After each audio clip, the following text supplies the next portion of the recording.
எங்கள் உயிரை விட மேலாக தமிழை மதிக்கிறவங்க நாங்க.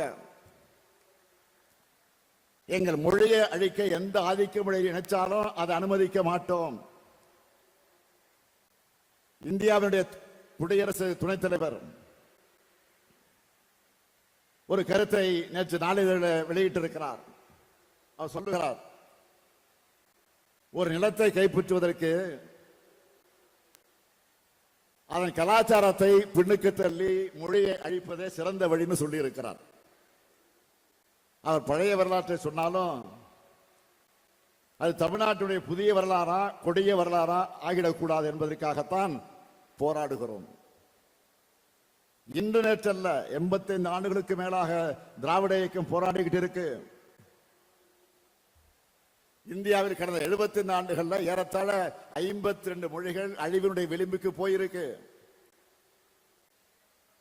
இந்தி பெல்ட் என்கிற மாநிலங்கள் மட்டும் கிட்டத்தட்ட 25 மொழிகள் அழிஞ்சிருக்கு. தாய்மொழியை இழந்து இந்திய ஆதிக்கத்திற்கு பலியான மாநிலங்கள் இப்பதான் மெல்ல மெல்ல விழிப்புணர்வு அடைஞ்சிட்டு இருக்கு. அதுக்கும் தமிழ்நாடு தன் தாய்மொழியான தமிழை தற்காத்துக் கொண்டதுதான் காரணம். தமிழ்நாட்டினுடைய மொழிக் கொள்கை இன்று இந்தியாவுடைய ஒவ்வொரு மாநில மொழிகளையும் காக்கிற கொள்கையா மாறிக்கிட்டு இருக்கு. நிதியே கொடுங்கன்னு நாம கேட்டா தமிழ் மீது பிரதமர் அக்கறை கொண்டிருக்கிறார்னு ஒன்றிய அமைச்சர் சொல்றாரு. அவங்களோட அக்கறை தமிழுக்கு என்ன செஞ்சிருக்கு? ஒரு சின்ன சாம்பிள் சொல்றேன் உங்களுக்கு, நல்லா கேளுங்க. சமஸ்கிருத மொழி வளர்ச்சிக்கு ஒன்றிய அரசு ஒதுக்கின நிதி எவ்வளவு தெரியுமா? 1488 கோடி ரூபாய்.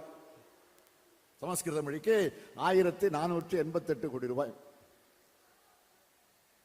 அந்த மொழியை பேசுறவங்க இந்த நாட்டில் சில ஆயிரம் பேர் தான். 8 கோடி மக்கள் பேசுற நம் தமிழ் மொழி வளர்ச்சிக்கு ஒதுக்கின நிதி எவ்வளவு தெரியுமா? வெறும் 74 கோடி ரூபாய். இதுதான் நீங்க தமிழை வளர்க்கிற லட்சணமா? நான் உங்களுக்கு உறுதி கொடுக்கிறேன்,